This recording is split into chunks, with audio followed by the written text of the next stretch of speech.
नमस्ते सभी को। भाषा विकास के बारे में हम लगातार बात कर रहे हैं। कल भी हमने कुछ वाणी दोषों की बात की थी, स्पीच डिफेक्ट्स की। आज हम अपनी बात को आगे बढ़ाएंगे और बात करेंगे कुछ ऐसे सामान्य वाणी विकारों की जो बाल्यावस्था में ख़ास तौर से हमको देखने को मिलते हैं। Some common speech disorders of childhood। बच्चों, लगभग 4 तरह के ऐसे वाणी विकार माने गए हैं जो बच्चों में ख़ास तौर से पाए जाते हैं। ये चारों हैं। एक है भ्रष्ट उच्चारण, यानी कि उच्चारण ही सही नहीं है, भ्रष्ट है, बिगड़ा हुआ है, लिस्पिंग इसको कहा जाता है। दूसरा है अस्पष्ट उच्चारण। अब देखिए, भ्रष्ट उच्चारण में और अस्पष्ट उच्चारण में फ़र्क होता है। जहाँ भ्रष्ट उच्चारण को लिस्पिंग कहा जाता है, वहीं अस्पष्ट उच्चारण को स्लरिंग, SLURRING, स्लरिंग कहा जाता है। और तीसरी तरह का जो विकार है वो कहलाता है तुतलाना, स्टटरिंग। और चौथा होता है हकलाना, ये कहलाता है स्टैमरिंग। अब हम इन चारों तरह के वाणी विकारों के बारे में थोड़ा सा विस्तार से बात करते हैं। सबसे पहले हम बात करते हैं भ्रष्ट उच्चारण की। ये एक प्रमुख वाणी विकार है और ये दोष उन बालकों में ज़्यादा देखने को मिलता है जिनके दांत, होठ, तालू या जबड़े, इसमें कोई भी दोष हो, यानी कि बकल कैविटी या मुंह के अंदर उनके किसी भी अंग में कोई खराबी होने पर ये उच्चारण ज़्यादा देखने को, ये जो तरीका है, विकार है, ये ज़्यादा देखने को मिलता है। या किसी भी और कारण से अगर उनका सही विकास नहीं हो पा रहा है तो उस कंडीशन में ये भ्रष्ट उच्चारण की संभावना बच्चे में बढ़ जाती है। इसमें भ्रष्ट उच्चारण में होता क्या है, इसमें अक्षर ध्वनि का प्रतिस्थापन, यानी कि लेटर साउंड जो है वो सब्स्टिट्यूट हो जाता है। जैसे क की बजाय त, या ट की बजाय त, कबूतर को तबूतर बोलना, या टमाटर को टमाटर बोलना। इस तरह से ये भ्रष्ट उच्चारण कहलाता है। अब ये हो सकता है कि वो ट नहीं बोल सकता, क्योंकि ट में ज़बान तालू के ऊपर जा कर के गोल घूम कर के ऊपर लगती है, तब बनता है। इसलिए हो सकता है कि अगर बच्चे के तालू में या उसकी ज़ुबान में या होठों में कहीं पर भी कोई भी दिक्कत हो तो बच्चे का उच्चारण जो है वो भ्रष्ट हो जाता है और वो एक अक्षर के स्थान पर किसी दूसरे अक्षर का इस्तेमाल करता है। इसके जो मुख्य कारण हैं उसमें सबसे पहला वही बालक के जबड़े या दांत या होठ, इनमें से किसी भी एक अंग का भी अगर सही विकास नहीं है तो ये लिस्पिंग का कारण बन सकता है। फिर माता पिता द्वारा भ्रष्ट उच्चारण, माता पिता ही अगर गलत बोलते हैं, चूँकि भाषा जो है वो देख करके या सुन करके, या हम ये कह सकते हैं कि नकल के द्वारा सीखी जा रही है, इसीलिए बच्चा उस कंडीशन में भी लिस्पिंग करता है या भ्रष्ट उच्चारण करता है। फिर अगर माता पिता बच्चे के भ्रष्ट उच्चारण की प्रशंसा करते हों, जैसे बच्चे अधिकांशतः छोटे बच्चे तुतलाते हैं, लेकिन समय जैसे जैसे विकास होता है, विकास की प्रक्रिया आगे बढ़ती है, तो उनका ये तुतलाना कम होता जाता है और धीरे धीरे ख़त्म हो जाता है। लेकिन अगर माता पिता बच्चे के तुतलाने को मोटिवेट करेंगे, वो अगर उसको प्रेरणा देंगे, उसको प्रोत्साहन देंगे, तो फिर बच्चे को भी अच्छा लगता है। उसको लगता है कि मैं अगर ऐसे बोलता हूँ तो मेरे मम्मी पापा खुश होते हैं, इसीलिए वो जान करके फिर तुतलाना लग जाता है या भ्रष्ट उच्चारण करने लग जाता है। तो ऐसे में बच्चा उन्हीं गलत शब्दों को या गलत वाक्यों को दोहरा करके खुश होता है।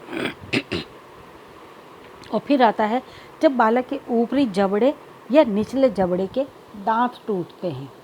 जब पहली बार मिल्क टीथ जब टूटते हैं तो चाहे ऊपर के टूटें या नीचे के टूटे, उस कंडीशन में भी उच्चारण भ्रष्ट हो जाता है। और आखिरी होता है कि जब दांतों के बीच में काफ़ी स्थान रिक्त रह जाता है। बहुत से बच्चों में हम देख सकते हैं या बहुत से लोगों में जो बड़े होने के बाद में भी अगर परमानेंट टीथ आ गए हैं और उनमें दांतों में स्पेस रह जाए, दो दांतों के बीच में अगर गैप रह जाए, तो उसमें से क्योंकि हवा बाहर निकलती है और उस कारण से भी उच्चारण भ्रष्ट हो सकता है। जो दूसरा महत्वपूर्ण विकार है वो है अस्पष्ट उच्चारण यानी कि स्लरिंग। जब बालक शब्दों और वाक्यों को अस्पष्ट उच्चारण करते हैं और इस ढंग से बोलते हैं कि उसका अर्थ समझ में नहीं आता, या तो वो ज़्यादा तेज़ी से बोलेंगे या इतनी जल्दी से बोलेंगे कि बीच के अक्षर ही खा जाएंगे, उसको अस्पष्ट उच्चारण कहा जाता है। ये मुख्यतया होठ, जीभ और जबड़ों में निष्क्रियता यानी कि कई बार इनएक्टिविटी ऑफ लिप्स, टंग या जॉ के कारण होती है, और कई बार वोकल ऑर्गन्स में भी पैरालिसिस हो जाता है। वोकल ऑर्गन्स यानी कि लेरिंग्स, स्वर यंत्र जो है, इसमें भी पैरालिसिस हो जाता है, तो बच्चे इस वाणी विकार से पीड़ित हो जाते हैं। अस्पष्ट उच्चारण की स्थिति में या तो बालक बोलते समय कुछ अक्षरों को बीच में ही छोड़ देता है या फिर उन्हें इतना जल्दी जल्दी बोलता है कि दूसरा व्यक्ति उनको समझ ही नहीं पाता।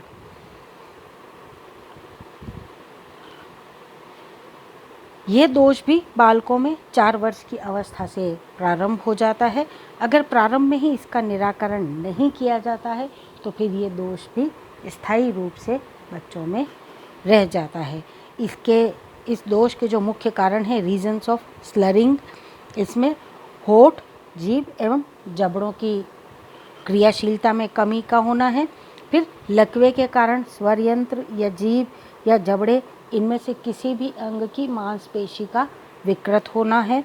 और अत्यधिक भय एवं संवेगात्मक तनाव की स्थिति भी स्लरिंग का कारण बनती है। और कई बार जल्दी जल्दी बोलना, इतनी स्पीड में कि मैं अपनी बात पहले ख़त्म कर लूँ, दूसरे को बोलने का मौका नहीं दूँ, और या फिर खूब सारी बात कम समय में कहनी है तो जल्दी जल्दी बोलता है, तो ऐसे में उच्चारण जो है वो अस्पष्ट हो जाता है। और या फिर अत्यधिक उत्तेजना के कारण, वही दोनों काफ़ी सिमिलर बातें हैं कि जल्दी जल्दी क्यों बोलना चाहता है, क्योंकि वो इतना उत्तेजित है, उसको लगता है मैं अपनी सारी बात सामने वालों को बता दूं, चाहे वो माता पिता हो या कोई भी रिश्तेदार हो, उनको बता दूं, और इसी उत्तेजना के कारण से फिर उसका उच्चारण जो है वो अस्पष्ट हो जाता है। और अब हम बात करते हैं तुतलाने की। तुतलाना, जिसको इंग्लिश में स्टटरिंग भी कहा जाता है, इस प्रकार के वाणी विकार में वाणी असामंजस्यपूर्ण एवं बार बार दोहराने वाली होती है, क्योंकि बोलते समय गला एवं डायफ्राम की मांसपेशियों में स्पाज्म आ जाता है।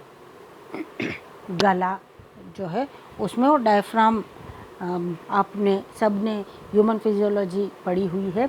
डायफ्राम जो है, जिसकी पोजीशन यूँ होती है और सांस की प्रक्रिया के साथ में वो इस तरह से उसकी पोजीशन चेंज होती है, उसमें अगर कोई विकार हो तो भी उसकी मांसपेशियों में ख़ास तौर से अगर स्पाज्म आ जाए तो बच्चा इस तरह से तुतलाता है। बालक या तो बोलते समय किसी शब्द के उच्चारण में रुकावट महसूस करता है या फिर एक ही शब्द के प्रथम अक्षर को या किसी अक्षर के समूह को बार बार पुनरावृत्ति करता है, क क क क क क क क, फिर आगे बात क क क क, इस तरह से, या मा, यानी कि उसको बोलने में, उस एक अक्षर को पूरा बोलने में या शब्द का जो पहला अक्षर है उसको बोलने में उसको दिक्कत होती है, उसकी बार बार पुनरावृत्ति होती है। कई बार स्टेज फियर से पीड़ित व्यक्ति में भी ये चीज़ देखने को मिलती है, यानी कि बड़ा होने के बाद में भी स्टेज फियर, यानी कि अगर किसी को स्टेज पे चढ़ कर के परफॉर्म करना हो, कहीं पर भी दूसरों के सामने अगर उसको अपनी प्रस्तुति देनी हो, तो उसका एक डर होता है जिसको स्टेज फियर कहा जाता है, उस कारण से भी बच्चा इस तरह से बोलता है। ये ठीक स्टेज फियर से पीड़ित व्यक्ति जो होता है वो अपनी बात कहना तो चाहता है मगर स्पष्ट ढंग से कह नहीं पाता है। वही बात यहाँ पर भी लागू होती है। मनोवैज्ञानिकों ने बहुत सारे रिसर्च किए हैं, शोध किए हैं, उनसे उन्होंने ये निष्कर्ष निकाला कि ये वाणी विकार जो हैं ये बच्चों में 2.5 से 3.5 वर्ष की उम्र में प्रारंभ हो जाता है, लेकिन कुछ बालकों में ये 5 से 6 वर्ष की अवस्था में भी प्रारंभ होता है। बैलेंटाइन के अनुसार उन्होंने 400 बच्चों का अध्ययन करके ये निष्कर्ष निकाला कि तुतलाने की क्रिया जो है वो 2.5 से 6 वर्ष की अवस्था के बीच में ही प्रारंभ होती है। तुतलाने के कारण बालकों के व्यक्तिगत एवं सामाजिक समायोजन में उनको बहुत कठिनाई महसूस होती है। कई बार बालक अनजान व्यक्ति को देख करके घबरा जाते हैं और डर और भय के कारण भी तुतलाने लगते हैं। जो मुख्य कारण तुतलाने के माने गए हैं उसमें वाणी अंगों के मांसपेशियों में सही सामंजस्य और संतुलन में कमी के कारण बच्चे को सांस लेने में दिक्कत आती है, फलस्वरूप बालक तुतलाने लगता है। दूसरा, गले या डायफ्राम की मांसपेशियों में अंगग्रह यानी कि स्पाज्म हो जाता है, इस कारण से। तीसरा, अजनबी व्यक्ति को देख करके स्ट्रेंजर के सामने। और चौथा, समूह या खेल के साथियों के साथ आपस में एडजस्टमेंट नहीं हो पाता है। जब उसके मन की बात नहीं होती है कई बार, या वो अपने आप को उन लोगों के साथ में एडजस्ट नहीं कर पाता है, तब भी ये परेशानी देखने को मिलती है। और फिर हम बात करते हैं चौथी और जो अंतिम वाणी विकार माना गया है वो है हकलाना, जिसको हम स्टैमरिंग के नाम से भी जानते हैं। अधिकांशतः बच्चों हकलाने और तुतलाने को एक ही मान लिया जाता है। स्टटरिंग और स्टैमरिंग में आसानी से सभी लोग फ़र्क नहीं समझ पाते हैं। हालांकि ये बहुत मिलती जुलती परेशानियां हैं, लेकिन दोनों में फ़र्क है। हकलाने में बालक बोलते समय अपनी बात को अटक कर अर्थात थोड़ी देर रुक कर कहता है। यहाँ रिपीटिशन हो ये ज़रूरी नहीं है, ठीक है ना। यहाँ पर अटक जाएगा, अब उसको मालूम ही नहीं पड़ रहा है कि मुझे आगे क्या शब्द बोलना है, तो ये इसको हम हकलाना कहते हैं। थोड़ी देर रुक करके वो अपनी बात कहता है, क्योंकि बोलते समय उसकी ध्वनि अवरुद्ध हो जाती है और बालक आगे की बात को स्पष्ट ढंग से नहीं कह पाता है। इतना ही नहीं, उसको अपना वाक्य पूरा करने में भी समय लग जाता है। यद्यपि बालक बोलने का प्रयास करता है और इस प्रयास में उसके होंठ, जीभ और जबड़े भी हिलते हैं, जैसा कि मैंने अभी करके बताया था आप लोगों को, कुछ उसी तरह से ये होता है। कई सारे अध्ययनों से ये मालूम होता है कि हकलाने संबंधी जो वाणी विकार है ये भी स्कूल एवं स्कूल पूर्व के जो बालक हैं यानी कि pre school children, early childhood भी हम इसको कहते हैं, वही अगेन 6 साल से पहले 3 से 6 साल के बच्चों के बीच में ये ज़्यादा देखने को मिलता है। हकलाते समय बालक के चेहरे और शारीरिक स्थितियों में कई प्रकार के परिवर्तन देखने को मिलते हैं, जैसे आँख झपकाना, लगातार आइज़ ब्लिंक करते हैं, मुंह टेढ़ा हो जाना या माथे पर सल पड़ जाना, मुंह फटा का फटा रह जाना, या बोलने में अटक गया, उसको मालूम ही नहीं पड़ रहा कि मुझे आगे क्या शब्द बोलना है। होठ, जीभ और जबड़ों का हिल जाना। अध्ययनों से ये भी पता लगता है कि हकलाने संबंधी जो वाणी विकार है ये संपूर्ण शरीर के असंतुलित होने के कारण होता है। थॉर्प ने 1964 में ये बताया था कि जब बालक के स्वर यंत्र यानी कि लेरिंग्स, गला, जीभ, फेफड़े और अन्य बोलने वाले अंगों में दोष हो जाता है तो संपूर्ण शरीर जो है वो असंतुलित हो जाता है, जिसके परिणाम स्वरूप बालक हकलाने लगता है।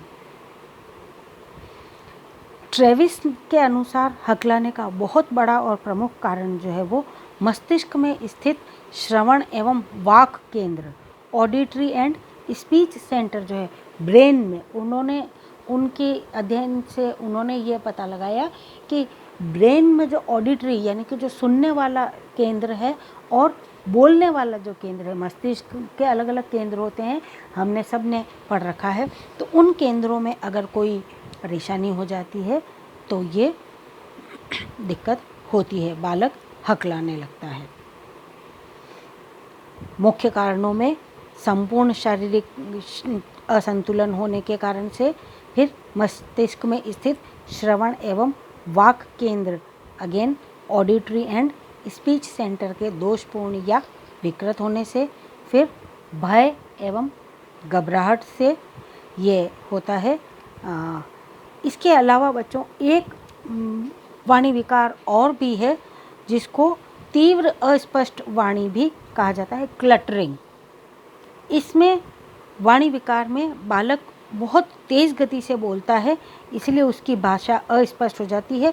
ये काफ़ी कुछ जो है वो स्लरिंग से मिलता हुआ ही इसको माना गया है, इसलिए कई जगहों पर ये अलग से बताया भी जाता है और कुछ किताबों में आपको इस अलग से ये नहीं मिलेगा। तीव्र गति से बालक बोलने के कारण बालक कई बार बिना अक्षरों को बोले ही आगे बढ़ जाता है या उनका उच्चारण इतनी तेज़ी से करता है तो सुनने वाला कभी भी समझ नहीं पाता कि बच्चे ने क्या बोला है। कभी कभी तीव्र अस्पष्ट वाणी को भ्रमपूर्वक हकलाना भी समझ लिया जाता है। तीव्र अस्पष्ट वाणी विकार उन बच्चों में ज़्यादा देखने को मिलता है जिनका गत्यात्मक नियंत्रण यानी कि मोटर कंट्रोल जो है वो कम हो या भाषा विकास जिनका देर से शुरू होता हो। 3 से 4 वर्षों के बालकों में इस तरह के वाणी विकार प्रारंभ होते हैं। अगर शुरू से ही इन वाणी विकारों में सुधार नहीं किया जाएगा तो ये परमानेंट हो जाते हैं और फिर चाहकर भी इनको सुधारा नहीं जा सकता और ऐसे बच्चों को बाद में समाज के साथ में या दुनिया में या अपने भविष्य में बहुत सारी दिक्कतों का सामना करना पड़ता है। बच्चों में हीन भावना, कुंठा इत्यादि घर करने लगती है। इसीलिए माता पिता का फ़र्ज़ बनता है कि वो बच्चे की वाणी विकार संबंधी दोषों को पहचानें और उनको सुधार करने का प्रयास करें और अगर कोई शारीरिक व्याधि के कारण से है तो उचित समय पर चिकित्सकीय परामर्श लेकर बच्चे के उस वाणी विकार को दूर करने का प्रयास करें ताकि बच्चा का जो सामाजिक समायोजन में जो आने वाली कठिनाइयाँ हैं वो कम हो और उसका व्यक्तित्व का संपूर्ण व्यक्तित्व का अच्छे से विकास हो पाए। आज की बात को हम यही समाप्त करते हैं। अगली क्लास में मिलेंगे, तब तक के लिए अपना ध्यान रखिएगा, सुरक्षित रहिएगा। शुभ रात्रि।